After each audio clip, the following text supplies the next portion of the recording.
Same Southern charger I girl do. from I have a Columbia, different South end. Carolina. Yeah, South Carolina girls. Oh, is it the She's bigger the one? centerpiece Yeah. of what most believe is the most powerful TV show in Sure. America, The Fox and Friends Thanks in the anyways. Morning. Yeah, Steve's sorry. coming anyway. She's an author of 3 books. The latest one is The Light Within Me. She's married to a wonderful man. His name's Will. Her daughter is named Hayden. Would you stand and would you help me give a very warm, extraordinary welcome to Ainsley Earhart?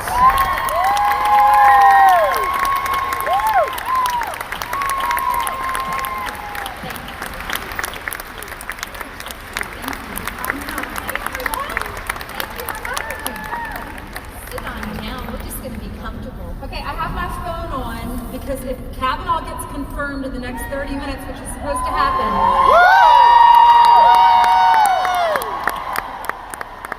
we're all going to hear the Fox News alert.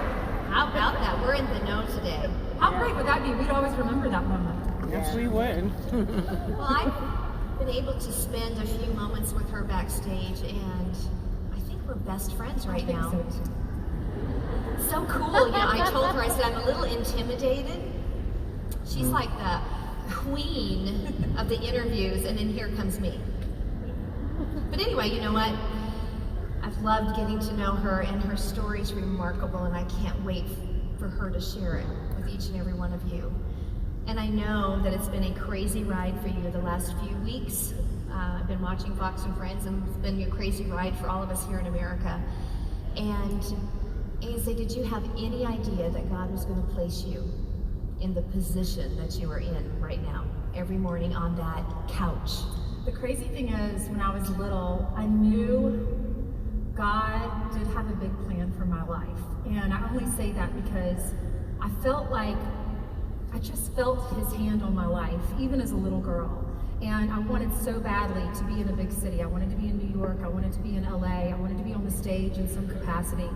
And it's really cool to see how God has taken my dreams and my desires and changed it a little bit, but still allowed me to be on the stage. And here I am in front of Christian women telling my story about my love for Jesus. So I'm grateful that he didn't answer my prayers or exactly, that I'm not in a soap opera and I'm not, in a movie. Instead, I'm able to be on a stage talking about him and reporting the news every day. And I learned a lot. I was very intimidated, we can get into this a little bit, to work at Fox because I wasn't political. And we didn't really talk about politics in my family. I knew my family was conservative, but I wasn't confident in my news reporting to talk about politics. I was used to reporting on local news, accidents and crimes and things that happen, in the local community, the school board, but not necessarily politics at the national level. And that was very intimidating, but I just gave it to God and said yes and went to New York, and the rest is history. But you learn. It's just, if there's anything in your life, the message of this weekend is to be fearless, and you have to face your fears, and don't let fear stand in the way of your destiny. I said yes to Fox News knowing I was going to have to talk about politics, but you learn it so quickly because we talk about it every single day. And so wherever you are, if God's calling you into another profession and another field, just face that challenge if you really know it's God's best, and you'll learn. That's right. And I thought the very first way to start this interview, because we like to know as women up close and personal, we're going to learn all about Ainsley here and her life, and it's in this book, which is a remarkable book, ladies, The Light Within Me, and it is a true story of Ainsley and her life, and I think it's an amazing book, so make sure and go out and get that book. So we're going to go ahead and talk about when you were a little girl, 5 years old, and you were watching the Oscars, and what was your dream one day? Was it to be on Fox News right away? It wasn't to be on Fox, it was to be famous, to be in the movies, to be out of South Carolina. As I heard some of you clapping in South Carolina. South Carolina is such a wonderful place, and I'm so grateful to God for raising me there. The beaches are wonderful, the people are nice, the people are kind, the churches there are incredible, and it was a great place to grow up, and my foundation was set in South Carolina, and my whole family's there. South Carolina is such a great state, most people don't leave. And they raise their family there. And everyone knows everyone. And if you live in Greenville, you know someone in Charleston, you know a million people in Charleston, because most of us went to college there. And well, it's 3 degrees of separation. And so I loved my foundation there. I didn't understand it as a little girl, because I thought, why am I born in South Carolina when I want to be there? And so now that I'm in New York, and it's a challenging place to be a Christian oftentimes and to be conservative. So I'm so thankful for my foundation in South Carolina, but I did want to be famous. I wanted to be, on the stage. Like I said, I wanted to be an actress. I watched the Oscars when I was 5, 6, 7, and just cry because I wanted so badly to be there, and I wasn't sure I was going to get there. Wow. And then my parents, they're wonderful. They have 3 kids, full-time jobs, extremely busy, and they supported us and always supported us. But they didn't want me to be an actress, and they thought California was so foreign to them. It was so different, and New York was so foreign to them, and they didn't want me to get caught up in drugs or making bad decisions, and wanted me to stay in South Carolina. So they didn't really encourage that dream. So I felt sometimes like I was all alone, and I had these dreams and no one was listening to me. So I found a way just to enroll myself in theater, and my mom supported that, and I took a lot of theater classes and then got involved in theater in my local high school and auditioned for governor's school, which is something we have in South Carolina, where you go away for a summer to a college and you can practice that field. And I was selected to be in the theater program, so I did that for a summer. I just did as much as I could that South Carolina offered. I was in 2 movies as extras when they came through South Carolina, and just did everything I could to make that dream possible. And then when I was in college, I went to Florida State and was majoring in biology there because I worked for Dr. Boyd. Dr. Richard Boyd's an orthodontist in my hometown, and he said, Ainsley, I want you to come work for me. I babysat for his children. Our parents were really good friends. They didn't have kids. Before they had their children, he and Stacy would invite all of us over to their house, and he would order pizza. He was our local orthodontist, and so the 2 of them just loved all the kids in our community. And I met my best friend at his house, because there were 20 of us sometimes spending the night at his house and ordering pizza and just having fun. We had a blast.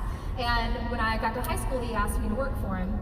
So I did that, and he said, I want you to take over my practice one day.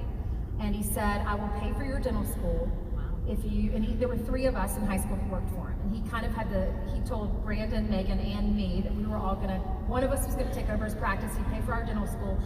Not one of us became orthodontist. But now his son is in dental school. So this is great. His son will probably take over his practice. Dr. Boyd, I'm really good friends with Dr. and Stacy Boyd still. And I was majoring in biology. He set me up with an orthodontist down in Tallahassee. Dad said you can go out of state if you get a scholarship. So I got a partial scholarship that covered the out-of-state tuition, and worked for the orthodontist. Then in the middle of my sophomore year, I just said, I really am not happy. I've got to take organic next semester. I don't want to do that. Called my parents, said, I think I'm going to change majors. I'm interested in public relations or journalism in some capacity. So Dad said, there's a really good program at the University of South Carolina, which is, we grew up going to all the Carolina games. My dad went there, my grandfather went there, my grandparents were very involved in the university still, and everyone in our family pretty much went there. So I loved the idea of going back home, and I missed it. I didn't think I would, but I did.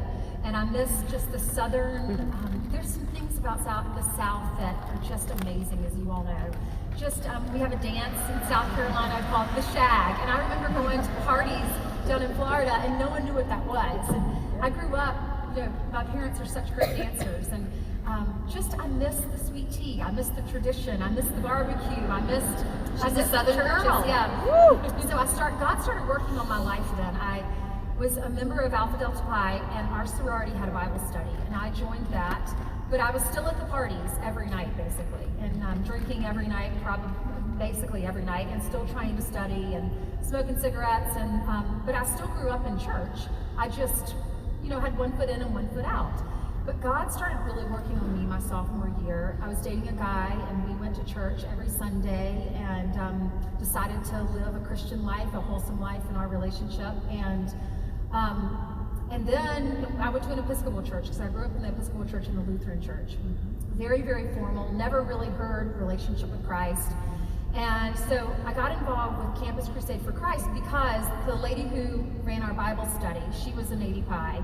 She was formerly a Navy Pi. So her husband ran Campus Crusade, and she said, we're taking a trip to New York, and I would love for some of y'all to come. And so I said, New York? I've never been to New York. I want to go to New York. So I said, I'm going. I sent letters out to all of my parents' friends to raise money because she told me to do that. And they gave me like a form letter. My parents were furious. They were like, if you needed money to go, why are you asking our friends for money? You know, this was not, that's a thing that the Baptist church does. The Episcopal church does not do that. And so my parents were like, my mom was so embarrassed. And I was like, no, but that's their way of contributing to me. And then when God uses me to change lives, then they're contributing. They don't have to go on the trip, and Mom didn't understand that. So we go to New York, and we slept on the church floor in Queens, and everyone on this trip, super, super strong Christians. And my best friend in my sorority was going to go with me, and she bailed like a week before because her parents wanted to take the whole family on a scuba diving trip. So she said, I'm not going. I was like, you're going to send me on this trip with all these people I don't know. I thought, we're going to go take New York, and we're going to find time to shop in between the mission, you know, in between our missionary work at the shelters.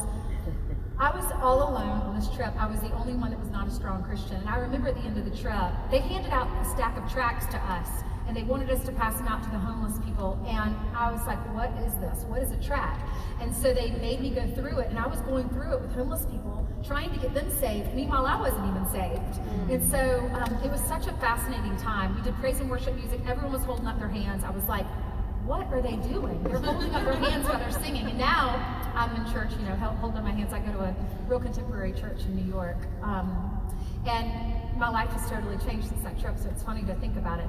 But at the last day, we were all in a circle, and we were holding hands. And I remember they said, go around the circle and tell us what God's taught you on this trip. And they got to me. I was the only one that said this. And I'm real talkative. I can't believe I even did that. I said, I'm just going to pass, because I didn't know what to say. I thought, whatever I am going to say is not nearly as good as what they're going to say, because they're such strong Christians. I felt so inadequate.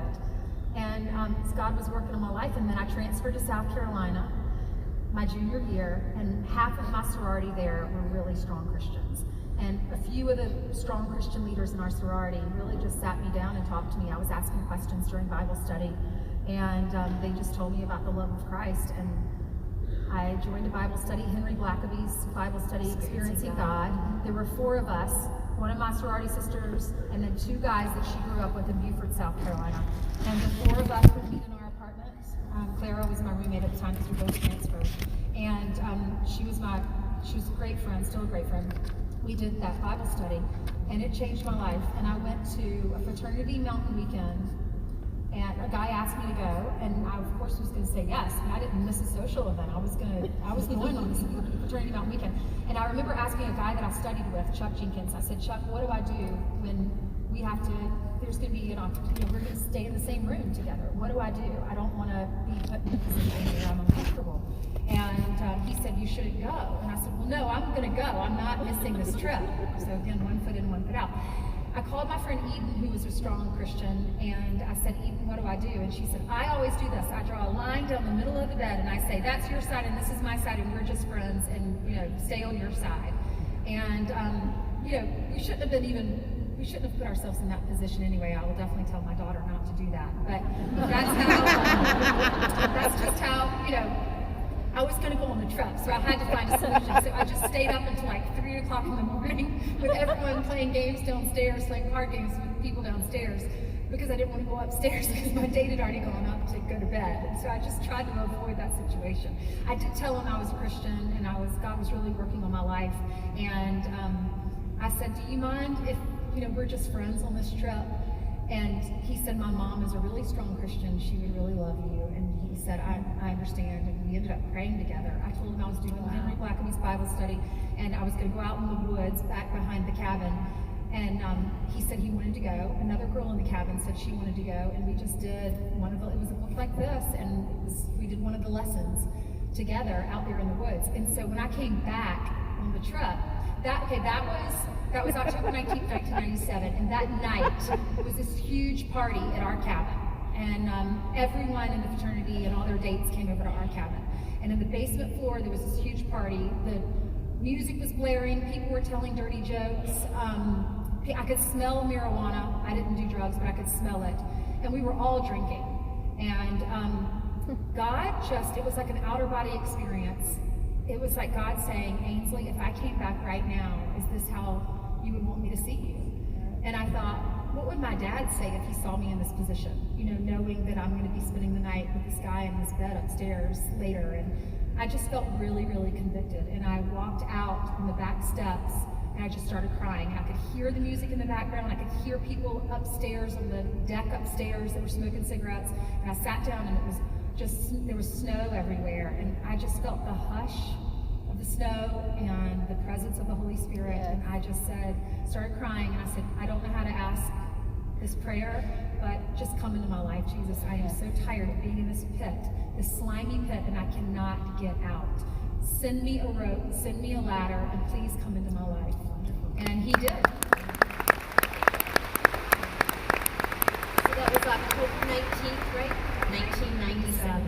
It's amazing. And I know you talk in your book about being a new creation at that point, right. That the old is gone and the new has come into your life, and so your priorities in your life was totally different from that point on. That's right. I stopped smoking, I stopped drinking on that day, started dating a really strong Christian guy about 2 or 3 months later. We had our big formal, and everyone said, who are you going to ask? And I said, I'm going to ask Jesus. I told everyone in my sorority, I'm going to go with Jesus. They thought I was weird, half the sorority understood. I'm still friends with them and friendly with them, but I lost most of my friends. We just had different priorities. And I was saying, when you're a new Christian, you just talk about God all the time. And I still hope that I have that reputation, but I was just, praise the Lord, I love Jesus. I was telling everyone about him because I loved everybody and I wanted people to have what I had. That's right. It's infectious. It is.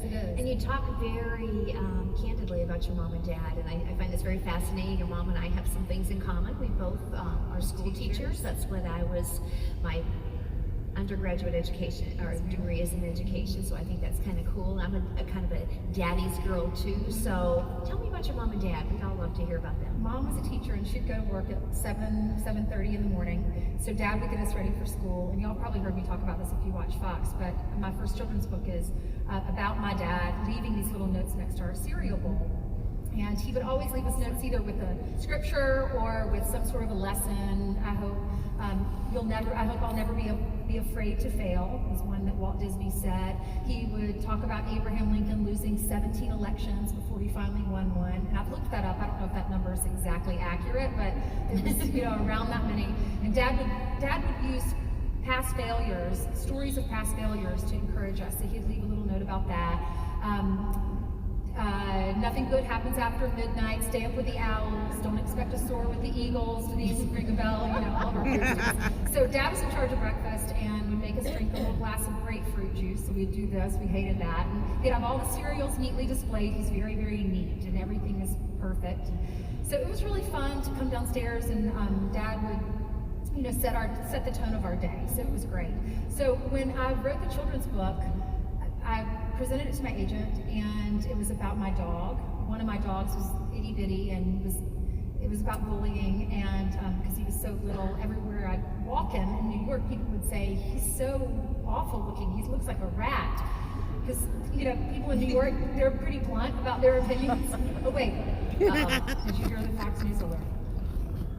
Just got a Fox News Yes. alert.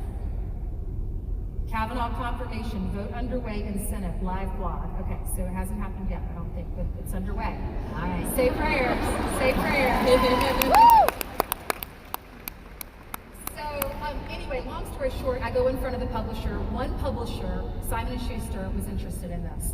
And they said, tell us a little bit about you. I told them about my dad and the stories of him leaving the notes. And they said, do you still have these notes? And I said, I have so many things that my dad gave me.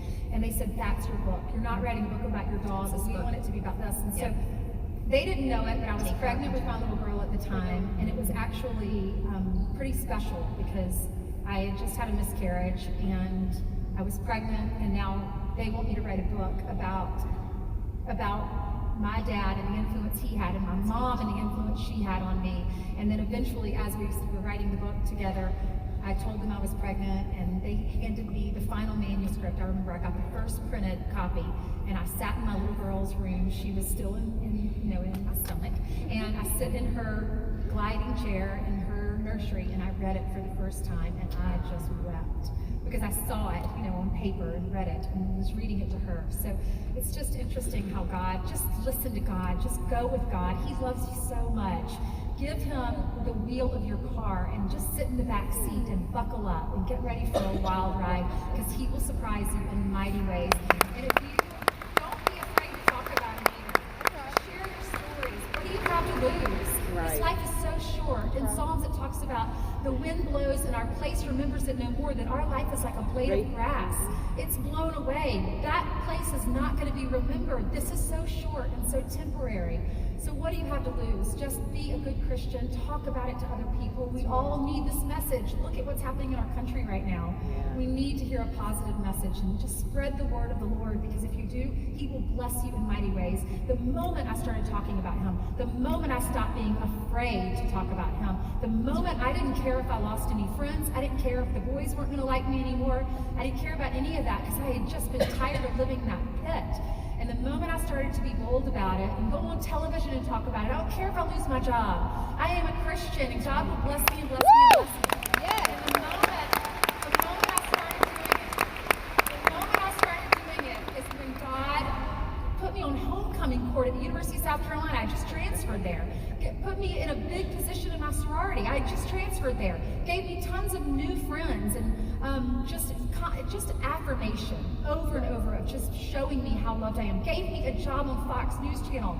I got the morning anchor position because I just want to live for him. And I know that God put me there because he knows I'm not afraid to talk about him. There's no other reason. I am not equipped. There are so many other people that could be better journalists, that could do this better than I could. He put me there because he knew I was going to be here today.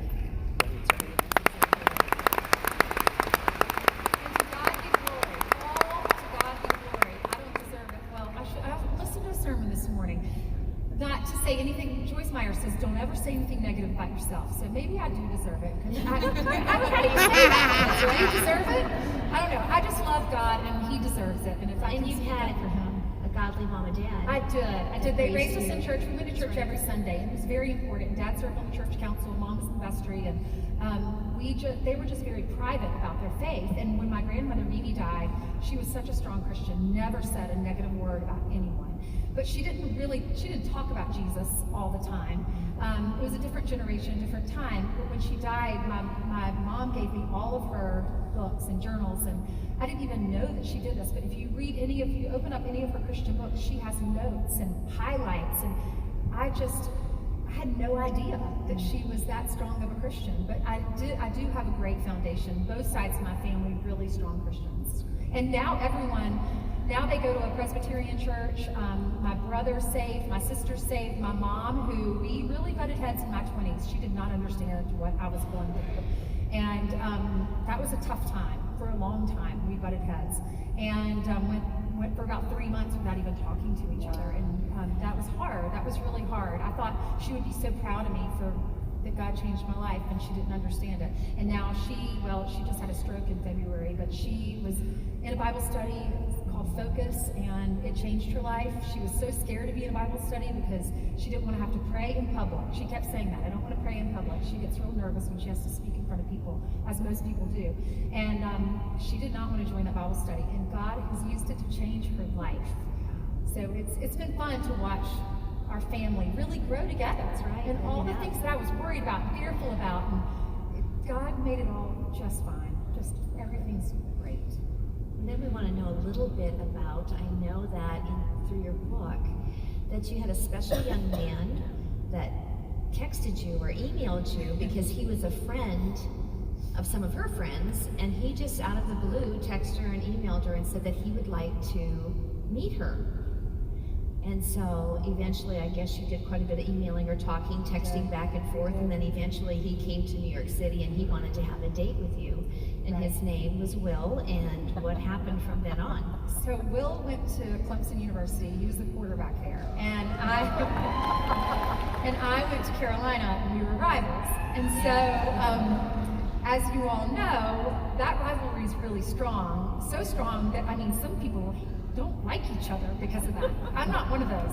I pull for Clemson, and I support everything in our state. I support Clemson as long as they're not playing us.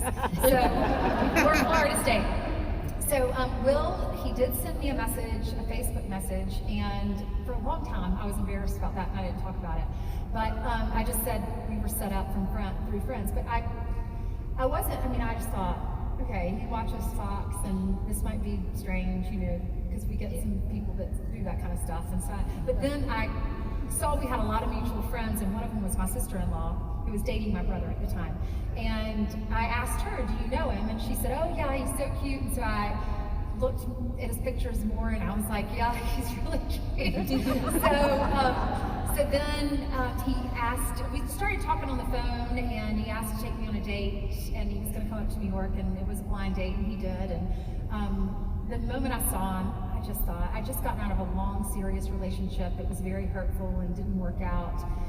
And so I wasn't interested in getting another relationship right at this point in my life. But the moment I saw him, I just thought he was really handsome, and we shared so much about South Carolina. He loved New York. His grandparents all were from New York. His mom was born in New York. His dad's mom grew up in New York, and his whole family, they spend a lot of time in the Northeast. So we had a lot in common, and we just hit it off and dated for a while, and then got married, and we tried to have babies after a few years. And I'm older than him, so I was really ready to have a baby. I didn't know if I wanted to have children. I never had that burning desire until I was probably in my mid-30s, and then I just couldn't look at a mom with a stroller without wanting a baby. I would look at your daughter who's having a baby, and you look at girls, with their bellies, and they're having babies, and I just was so envious and wanted that so badly. And I knew God would bless me with that when the timing was right. So I'm a planner, so I looked at the calendar, and everyone told me it's really hard for your kids to get into school if they're born in the summer. So I plan to get pregnant in February or March so that the baby will be born in fall and be the oldest in their class. Well, as you know, we plan, God laughs. And so we started trying in March, and the next August, we got pregnant in August. It took a long time. I say a long time. Some of my friends have struggled for years. In fact, the last one that I was praying for just sent me a picture of her new baby this week. So if you are trying to get pregnant, you let me know, because every girl that I have prayed for has gotten pregnant and had a baby. And so it will happen. It will happen. God gives you that desire. It will happen in some form or fashion. It might be adoption or whatnot, but I have confidence in that because it happened to me. And 9 months, I guess it was about 7 months, I guess, before we got pregnant, and then we went to hear the heartbeat, and we heard the heartbeat, and it was so beautiful and cool, and Will had the phone next to the monitor, and we were recording it, actually was videoing it, and we sent it to our family, and we left the office and called our parents, and we had them on speakerphone, and we were telling them about it, and we were so thrilled. And then we went back for the next appointment. And so you go for your first appointment at 8 weeks, and then the second one was 10 weeks. And Dr. Brands walks in the room, and she said, Ainsley, I've had 2 other patients that are going through the same thing you are, and I hope that your appointment, that everything's okay. And I said, what do you mean, Dr. Brands? I didn't know that there was a problem. And she said, well, when you came before, you told me, based on dates that you thought you were 8 weeks. And she said, it looks like your baby was about 6 weeks then, and that's why I wanted you to come back now, because this is truly your 8-week appointment. And I was thinking, that's not true, because I knew the dates. And so, you know what I mean. So, she, puts the jelly on your stomach and rolls, the ultrasound around, and we saw the baby, and there was not a heartbeat. And she said, I can see your baby here, Ainsley, this is your baby, and that's the baby's heart, but it's not beating. And so I just sat there, and Will was sitting next to me. And you hear those words, and you have all these plans, and it's the first grandchild on both sides, and it just breaks your heart. But I said to her, I didn't cry at that moment. I said, we have prayed every single day for a healthy child, and God is answering our prayer. And our baby is healthy in heaven, and God's calling him or her home, and I will see that child again. And we'll just try again. When do we start? When can we try again? I had to have a DNC, and there were some complications with that too, just some scar tissue, and that had to be removed. So that was another month. So I remember I was going home for Christmas. I think it was like the 24th or 25th. I think I had to work that morning. I was going to catch a flight, and the doctor said you can come in that morning, and then I'm taking 2 weeks off. And so I knew if I didn't go in that morning and have that last surgery, then I was gonna have to wait another month. And so I was very anxious to start trying again. So I had that surgery, got on the plane, went home, and then we started trying again immediately. And then we had some, we had some problems in our relationship. And so we took a little break from trying. And then we went on a marriage retreat. We went on Dennis Rainey's marriage retreat, and we got pregnant there. We were not trying, and yes, and I was scared to death because we were going through a hard time. And I waited a long time to tell my parents because I was fearful of another miscarriage, and just because of our situation, what we were going through. And so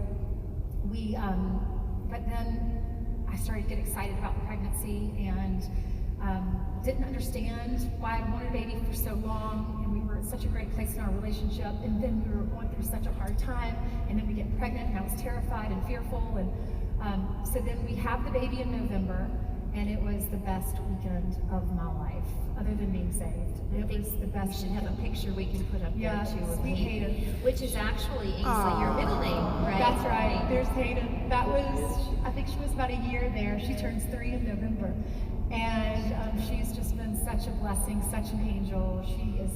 I run home after the show every day to see her, and well, now she's in school. That changed everything. That just happened 2 weeks ago.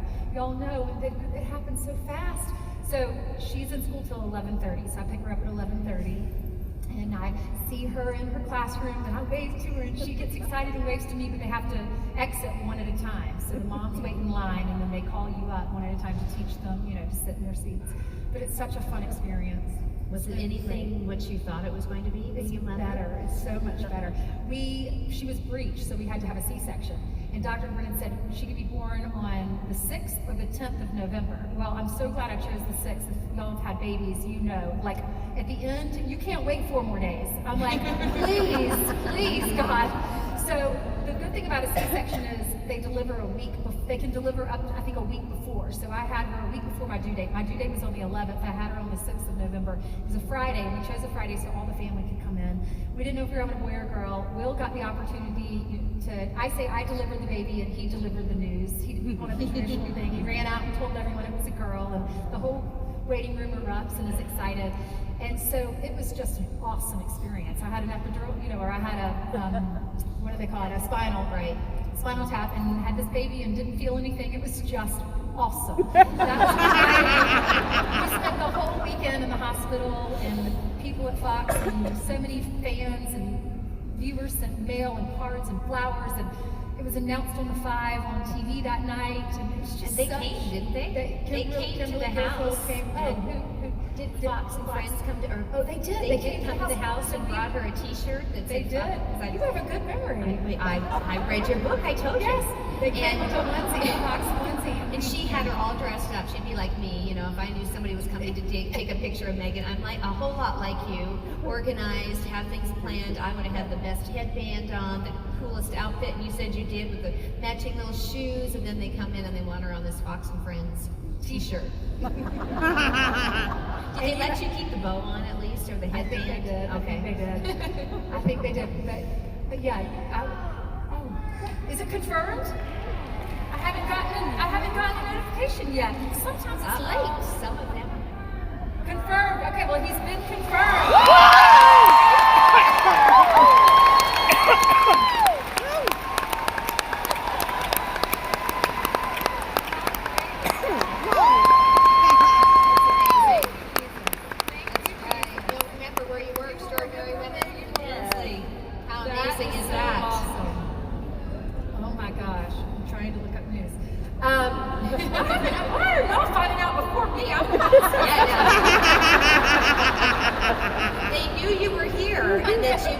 That's so right. they were That's letting right. all these thousands of That's women right. get it before you. That's right. But anyway, that's very exciting, and she's beautiful. Thank you.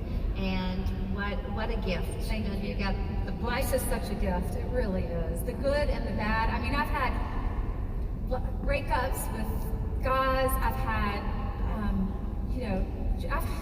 my mom had a stroke. She can't walk. She can't talk. We have nurses around the clock. I try to go home every weekend or every other weekend now. I had a failed marriage. I had a miscarriage. We've had struggles, but it's been a glorious life. It's just been wonderful, and I'm not going to let any of that get me down, and I hope that you feel the same if you're going through some hard stuff. There's so many more blessings, and life is too short to focus on the negative. I don't want to be a negative person. One of my bosses used to say, negative people make positive people sick. And I love that phrase. Isn't that great? Isn't that great? But just lay it all down. One guy told me that his mom told him that when he has a struggle and a problem, she said, picture yourself walking to the foot of the cross and laying it down at the base of the cross and leaving it there and walk away. That's right. That's amazing. I guess in just a few moments, let's talk about, I have a couple other things I want to ask you, but I want to know, I think everybody wants to know, you didn't start off Fox and Friends on the couch, which we're watching you every morning. That's not how you started. Right. Because throughout the book, you talk about you never said no. You were working. She would be up all night long doing reports, and she didn't start out there. She started out from the very bottom and worked herself on up. So kind of briefly just talk about that. Well, the beauty of my life and my journey has been that God put me in a profession that I love. So, my dad didn't love his job. That was hard, and sometimes he would come home out of gas. And he's such an amazing man, but there were times when he would come home not in the best mood, and we were like cockroaches. We would run to our bedrooms, and Mom would have to deal with it. And so there were some days that were really hard, and Dad wasn't in the best mood because he hated his job. So I was determined. Dad was in coaching growing up, and he loved it. And he was always in the best mood. And then he had 3 kids, and he was making $20-some-odd thousand a year and was gone all the time recruiting players because it was a college coaching position, basketball coach. And so he gave up his dream and went into sales and became the #1 salesperson in his company and was successful, but was selling janitorial supplies, was selling toilet paper and soap and mats to big businesses and school districts. And he was nice to everyone, but when he would come home, sometimes he was out of gas, and he's the greatest man in the world. But I didn't want to not like my job. And Dad always told us, find out what your passion is and do something in that profession. So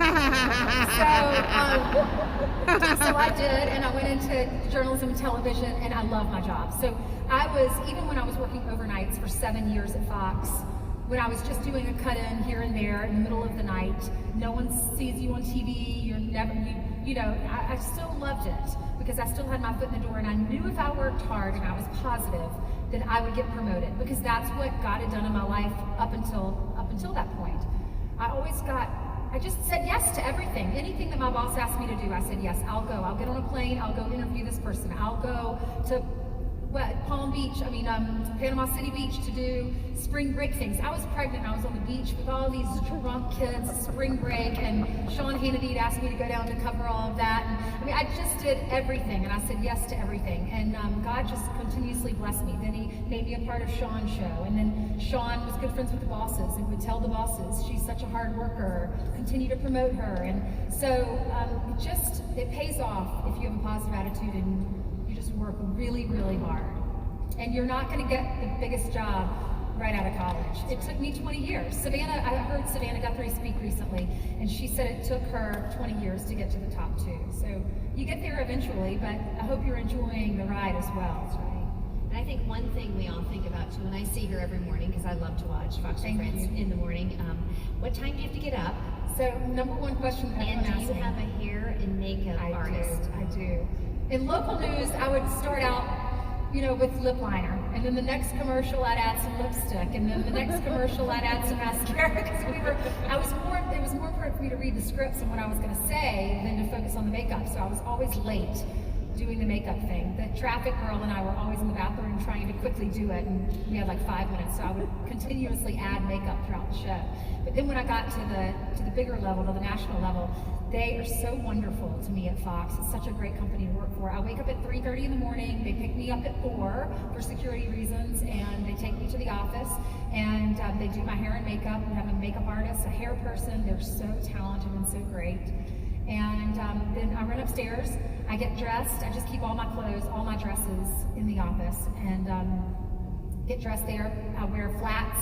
I wear, my hair's like this. I come in Lululemon and no makeup, and they do that there. I go upstairs to my office. I put on my dress, I wear my flats to the set, and put on my heels on the set, and start studying for the show. And I study for an hour by myself. I just need an hour by myself, and go over all the articles, highlight everything. I write it. All my notes I put in a manila folder, and I will put Kavanaugh. I put everything I want to say about Kavanaugh. And I'll put, Russia, everything I want to say about Russia, or Donald Trump, and everything I say about the rally that he said the night before, so that I just have everything on the outside of that folder. Then if you open the folder, I have all the notes of everyone I'm interviewing that day, and all the articles, things I might want to reference that I can pull out. So that's the day, and then it's done. We're on from 6 to 9, and I get to go home after that pretty much. I mean, it's great. It's a great schedule. And then I spend the rest of the day with my daughter. Try to get to the gym a few times a week if I can, and take a nap, and We're just trying to balance it all. That's hard, isn't it? That's hard, because I want to have fun too. Like, I do lunch with my friends, and we all bring our kids, and New York's such a fun place. It really is, and there's always something to do. And if you remember when you were young and you'd open up a magazine, you're like, I love that girl's outfit, and you look to see where she bought it, and it was always in New York City. And I'd be like, oh, I just want to live there. And now I can just go a few streets over and go take Hayden to go see Peppa Pig came to town, and I took her to Frozen on Broadway, and take her to the American Girl store. It's so fun. When I walk into work, I do my devotion on the way to work. I do Sarah Young's Jesus Calling on the way to work. Yay. Read that, and it's awesome. If you don't have it, download that app. It's so good. It's a short devotion. She gives 3 scriptures at the end of it. It's so good, and I feel like she's writing it for exactly what I'm going through that day. And then when I'm walking in the front door of Fox, I always look up 6th Avenue towards Central Park, and I see the American flags, and I see Radio City Music Hall, and I always look up, and I just thank the good Lord for giving me this life. It's been Amen. Amazing. We get to listen to her every morning, don't we? Without spending time too. I asked Ainsley, I said, what would you like to leave with each and every one of us? Everybody here at Extraordinary Women. I know that your faith is very important in your life, and I know that you have something you want to leave with us. I do. I'm debating. Do I want to read the lyrics of a song? Why don't you download that song and I'll read you this. Download Sidewalk Prophets. It's called Come to the Table. If you haven't heard that song, I haven't heard it. it is so. Come join the sinners who have been redeemed. Take your place beside the Savior. Sit down and be set free. Come to the table. It will make you cry. So I have a Bible study. It's all women, and we meet in my apartment about once every other week, whenever we can kind of get our schedules together. And we're doing Beth Moore. We're doing Breaking Free this week. This semester. And I read this the other day, and I just started sobbing because it's so good, and I want to share it with you. She says, John 3:17 tells us God gave his son for the salvation of people by sending him into the world. You see, God only had one arrow in his quiver, and I have one child, so this really hit home. The most perfect arrow ever to exist. This arrow was a masterpiece, priceless to him, cherished far above all the hosts of heaven. Nothing could compare. His only heritage, his only son. But as God looked on a lost world, desperate, needy, and in the clutches of the enemy, his heart was overwhelmed. Though we sinned miserably against him, and few sought him, God could not love us less. Love reached sacrificially into the quiver and pulled out the solitary arrow. The quiver would now be empty. His cherished arrow in his hands of hateful men. Yes, God so loved the world, but God also loved his only begotten Son with inexpressible divine affection. The divine dilemma, 2 loves, and one would demand the sacrifice of the other. Only one weapon could defeat the enemy of the soul, God's arrow. He positioned the weapon, pulled back the bow, steadied his grip, aimed straight for the heart. And she brought forth her firstborn son and wrapped him in swaddling clothes and laid him in the manger. Oh, what unfathomable love, what sacrifice. All will lower their veiling shields of unbelief and let the healing arrow penetrate, shall be saved.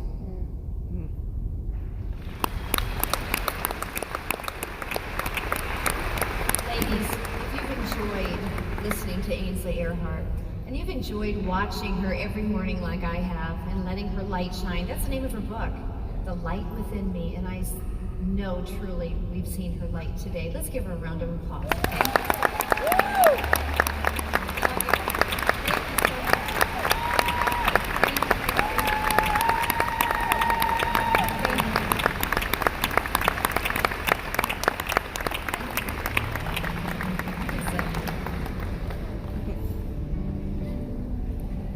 Steve's waiting. What an honor that was for me. Oh, that's okay. Did you have a good time? Once again, great so book. blessed. Her Thank you children's so book is much. amazing too, ladies. So if you You ever don't have the have Jesus opportunity, is calling? You don't have Jesus you know, we've is learned calling? all weekend about how to I like be that. fearless, haven't we? From the first speaker to the very end, Ainsley's taught us about being fearless. We started out with being women. We talked about being with women with strength and dignity, who laughs without fear of the future. And why can we do that? Love you. Because I'll we see you know later. whose Love we you. are, don't we? We know that we are daughters of the Almighty King. We're so glad that you came this weekend. We love being with you, and we can't wait to see you next year.